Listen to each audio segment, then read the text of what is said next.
Hey guys, welcome back to the Veggie Hedgie channel. Today, because you guys voted for it, we're going to be making potato burgers. This recipe creates around 10 portions, so it's perfect if you have family over or if you're just very hungry. That's enough waffling, let's get into the video. So the first thing you want to do is grab white potatoes. I recommend around 1 medium potato per burger. So for my recipe, I'm going to be using around 10. And remember that if you're making a smaller portion, you can always scale down how much you use. But please keep in mind to also scale down the amount of seasonings or the amount of other ingredients that we use in this recipe, so that you don't end up with a messed up burger. So now you want to grab a peeler and peel all of your potatoes to get rid of the skin. This takes a while, so I'll speed up.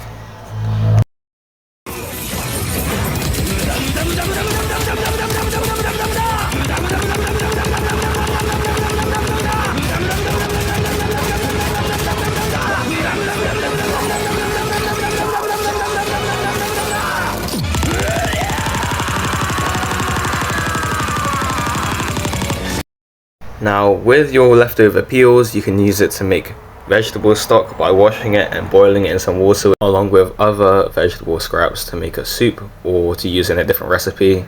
You can also make some crispy potato skins by washing it, mixing it with oil, then adding some seasonings in and frying it in an air fryer. After peeling your potatoes, you want to wash them so that they're clean. So now you want to cut your potatoes into equal chunks. It doesn't matter how big the pieces are, as long as they're not super thin. So as you can see in my one, I cut them decently thick. Again, this is a long process, so I'll put you on hold.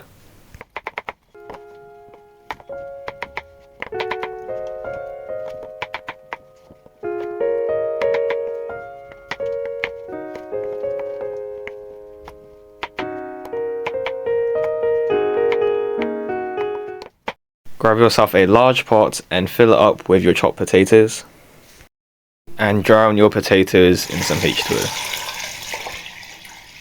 Lightly salt your water and heat it at a medium heat for around 20 minutes. For our vegetables to go into the potato burger, I chose green beans, sweet corn and half a carrot. Listen, times are tough and sometimes you gotta make do with what you have. I forgot to go shopping, so I only have half a carrot. So just make do with what you have in your kitchen. Ideally, you'd want 1 carrot. So now we're going to dice up the carrots into small pieces. Look at those chopping skills. You'll probably need around 25 green beans for this recipe. So when cutting the green beans, I find it's easiest to line them all up and once, and then cut off the ends, and then cut them all evenly into small pieces. Now we add around 1 cup of sweet corn. Depends how much you like sweet corn, I don't mind it. And you can use frozen, canned or fresh sweet corn. It doesn't matter as we're going to be cooking it later anyway. So boil a pot of water and add your vegetables in. We're going to need this as we don't want it to be raw.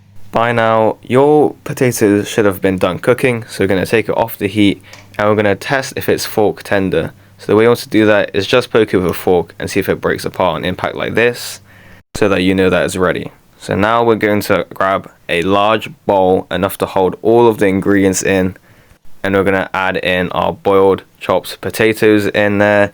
Try to get as little water in there as possible, as too much water will ruin the texture of the burger and will make it kind of hard to mold the shape that you want. The technique that I like to use is to press the potato against the glass bowl with the fork. It makes it easier to break down. To season, we're going to add around half a teaspoon of salt and half a teaspoon of pepper into the mix. And we're also going to add cumin, as it gives it its iconic taste, as we want flavor in our burger. We're also going to be adding around a tablespoon of paprika. This will give the potato its color that we're looking for. Now we're going to give it a good mix. Now a technique I also like to use is that when mixing paprika into potato, it can often form clumps in a potato, so you want to smooth the potato down with the back of the spoon in order to evenly disperse the paprika across the potato mixture. Make sure that you don't forget your vegetables that have been boiling. It should be for around 5-ish minutes, and you want to add it to the mixture. Please remember to drain. I almost spilled too much water into my potato and ruined it. Now you want to give it a good mix until it's evenly distributed like this. Set the mixture aside and grab yourself a large flat plate that we're going to dust some breadcrumbs on to prevent the potato mixture from sticking. This part is a bit messy, but a technique you can use is to wet your hands a little before handling the potato mixture so that the potato mixture doesn't stick to your hands and cause the structure to go a bit off. You also want to press against the edges of the potato so that the edges of the potato do not break when being cooked in the pan. So right now I'm making 4 potato burgers at a time, so it's easier to handle when cooking. You don't want to overcrowd the pan. Now get yourself a large frying pan like I have here. It doesn't matter if it's stainless steel or non-stick. You may have to adjust the oil based on that. So now we want to spread the oil around and heat the pan up. You can add a little bit of the mixture in here for the sizzling to see if the oil's ready. Then add your potato and burgers in, pressing down gently as to make sure the whole surface area of the potato is touching the hot pan. Space the potatoes out into a decent degree. Sometimes when the potatoes are cooking and you shake the pan a bit, the potato burgers may stick together. I did some very poor placement here, as you can see. So you want to cook it at medium heat for probably around 7-ish minutes to give the golden brown color on the bottom. Like flipping an egg, you need to flip with confidence. If you do it too slowly, the potato burger could break apart, so just be confident when you're flipping. Again, pressing down to make sure that the bottom surface area is touching the hot pan and you don't get an uneven crust. Now grab yourself some burger buns, and if you want to take them out, you can toast them in a toaster like I did if you're lazy, or you could toast it with butter or a little bit of oil in a separate pan. Now we're going to prepare our vegetables that we're going to put inside the burger, not in the potato burger. So I chose some sliced tomatoes, and I also chose some wild rocket. Many people know that the key to a good burger is the sauce. So for our sauce, we're going to be using around 2 tablespoons of ketchup, 4 tablespoons of mayonnaise or vegan mayonnaise. We're also going to be adding a pinch of salt, some pepper, a pinch of sugar, and a splash of white wine vinegar or a little bit of pickle juice. Don't forget the teaspoon of paprika. If you want to add a crunch to your burger, you can cut some cucumbers in here. I diced this up and added it to the sauce to give it a little bit more texture. As with most of this recipe, give it a good mix again until all the ingredients fully combine together. And here's me showing the consistency of the sauce.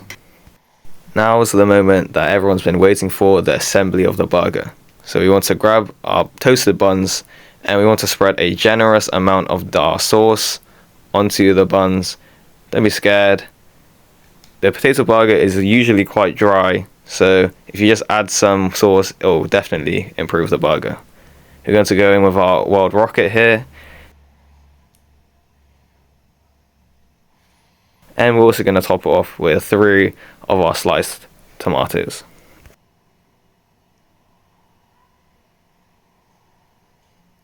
Now I did this off camera, but you can add some sliced cheese on top to melt partially on top of the burger.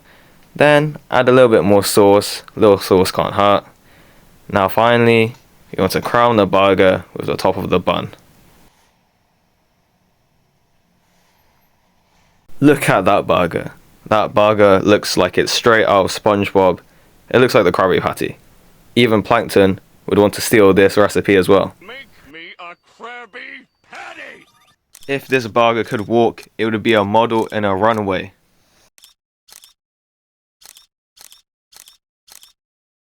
Thank you guys for watching. I hope you enjoy the recipe, and don't forget to like, subscribe and comment what would you like to see next on my channel.